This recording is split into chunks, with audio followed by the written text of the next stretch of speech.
there was a time, you have to understand, when people from Indonesia couldn't or didn't do this kind of thing, because it was still, when I left Indonesia, Suharto was still very much in power.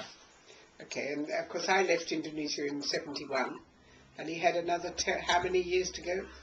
To 98, a long time. So for a long time in this period, Indonesians were not able to go out and speak freely in Geneva, other bodies. And so we took it upon ourselves to do this, because we were in a position to go and make submissions. And it was something that you felt you had to do, whether or not it was going to change the whole situation. And so for quite a few years, I couldn't say how many years, I did attend the UN Human Rights Commission. It changed its name afterwards, so I can't remember which was the earlier name and which was the later name. So they had an annual meeting, as I recollect, which was usually in, I think, in August, when everybody would congregate, and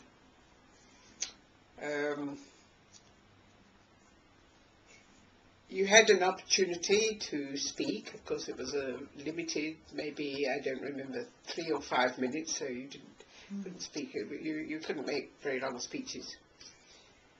And of course, you were one of many, many different countries, not only, basically we would be the people from Indonesia, but there were many other countries. And I mean, this commission was set up, of course, to hear all these cases. But obviously, you know, when so many cases are being presented, it takes a long time to get through the whole thing. And of course, you're always, I think one of the problems as well is that you're always focused on your own case and not following other cases as well. Of course, you know, everybody has a very legitimate and powerful case to make. So while we would consider it was important to go there and do your stuff, and then afterwards a report would come out and you would find your bit would be being properly reported. It was not easy to judge what is the effect of this, really.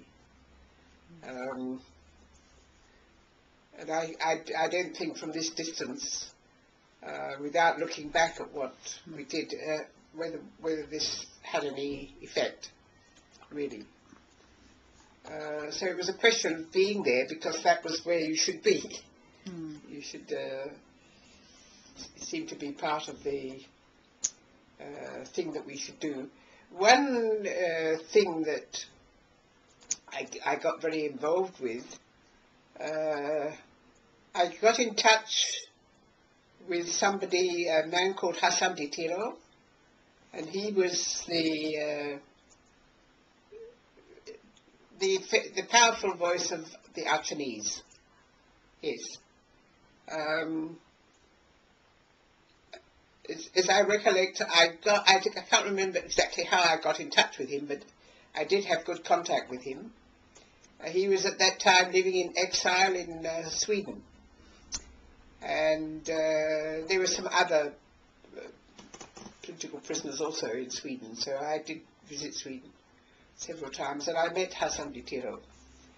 And TAPOL, of course, TAPOL itself, this United Nations thing, you have to have what's called consultative status, and TAPOL didn't have that, because a consultative status would have to be an organisation that was international in nature, you know, that covers it. So you can't just have an Indonesian organisation doing that. So you have to get credentials from an organisation that will give you a platform, whatever organisation it was. I can't remember the names of these now. There were a number of organisations in Paris, there were some in London as well.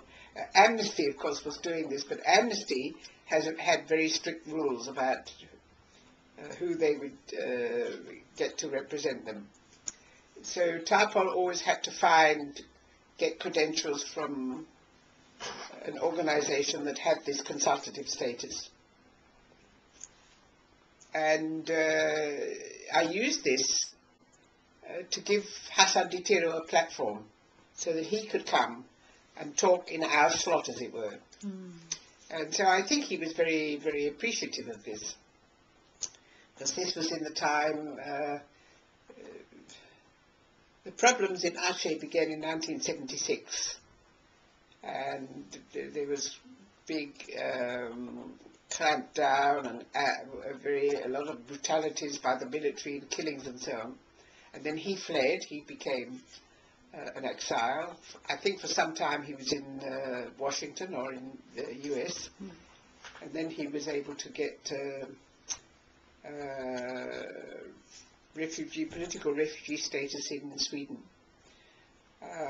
So as I say, I went with him and gave him a slot, because of course you're very limited. You could only make one or two presentations, you know.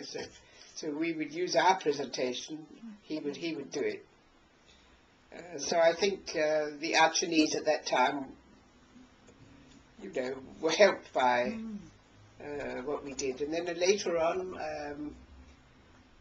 of course, we also helped Papuans to go and present their case.